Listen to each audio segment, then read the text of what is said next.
한뚜껑이가 선거 망하고 싶어서 안달이 난 것 같습니다. 가뜩이나 역풍이 거세게 분 대파를 기어이 또 물었습니다. 사전투표가 시작된 어제 이른바 파틀막 대파 투표소 반입 금지로 나라가 아주 시끄러웠습니다. 사실 그냥 냅뒀으면 인터넷 인증샷 선에서 끝났을걸.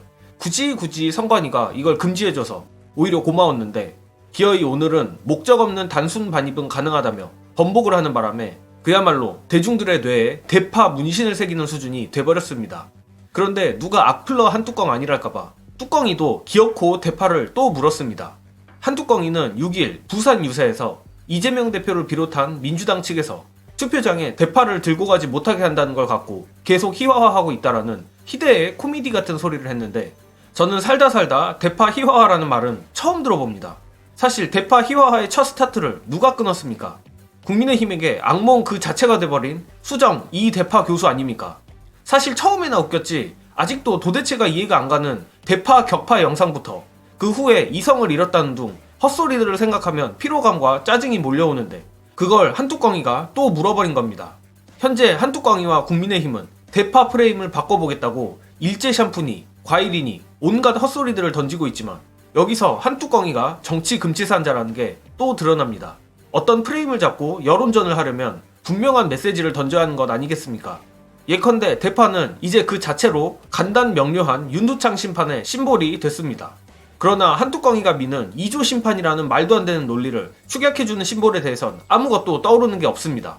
물량전으로 샴푸니 과일이니 이것저것 수십 개 던져봐야 대중들에게 제대로 인식도 되지 않고 그저 대파 논란만 더욱 가중될 뿐입니다.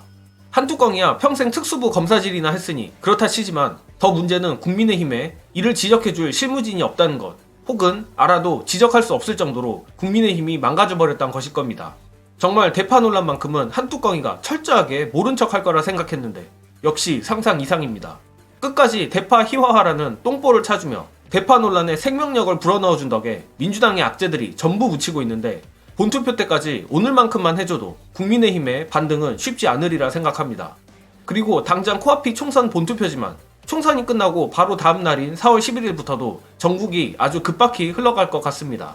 또한 그 흐름은 상당히 과격할 것으로 예상되는데 이 부분은 영상 보시고 이어가겠습니다. 총선 이후에 대혼란의 상황이 옵니까? 아니면 혼란 속에서 질서 있는 정리가 가능하다고 보십니까? 총선을 졌다고 해서 윤석열 대통령이 바뀔 거죠? 바뀌지 않는다고 봅니다. 자, 그럼 뭐냐? 극단적인 이제 정면 대결로 갑니다. 서로를 완벽하게 파멸시키기 위한 속도전이 벌어지는데 거기에 선봉대장은 윤석열 대통령과 조국 혁신당 대표고요. 결정권자는 이재명 대표가 될 것이다. 이야기는 윤석열 대통령은 한동훈 비대위원장이 한 2조 심판론을 법률적으로 현실화시키기 위해서 우리가 하는 말로 온갖 캐비넷을 다 동원할 거라고 봅니다. 반대로 조국 장관은 본인이 당했던 것들을 이 법률적인 것을 넘어서 의회 권력을 가지고 상대방을 거꾸로뜨리기 위해서 엄청난 돌격전을 펼칠 겁니다. 싸울 수밖에 없어요. 대법원 판결이 나기 전에 이 정권을 쓰러뜨리기 위해서 저는 엄청난 돌격전, 진격전을 할 거다. 그러나 조국 장관에게는 군사가 부족합니다. 결국 그 군사를 가지고 있는 사람은 이재명 대표예요. 이재명 대표의 본진이 어떻게 하느냐에 따라서 양 진영 두 앞선 사람의 진격전, 속도적 대결은 결판날 것이다.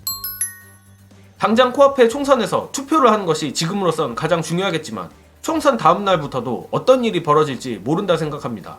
만약 범야권 200석이 현실화된다면 농담이 아니라 윤두창 스타일로 봐서는 부정선거를 물거나 계엄령에 준하는 골 때리는 짓을 할 수도 있겠다는 생각이 드는데 윤두창이가 계엄령을 발동하든 안 하든 역시 우리는 눈앞에 종이장돌부터 들어야 합니다. 바로 투표입니다. 사전투표는 오늘로써 끝났지만 본투표가 남아있습니다. 지금부터는 막판 밭가루와 더불어 갈린 밭도 다시 갈아야 할 때입니다.